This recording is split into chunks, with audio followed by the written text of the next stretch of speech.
বাবা, তুমি আমাদেরকে ক্ষমা করে দাও, তাহলে আমরা দাঁড়াবো।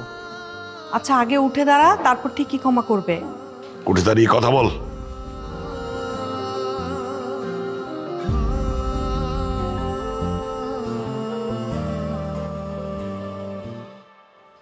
বিয়ে করে ফেলেছিস? হ্যাঁ বাবা, আমরা দুজন কাজে অফিসে গিয়ে বিয়েটা করে ফেলেছি। বাবা, আমরা দুজন দুজনকে অনেক ভালোবাসি।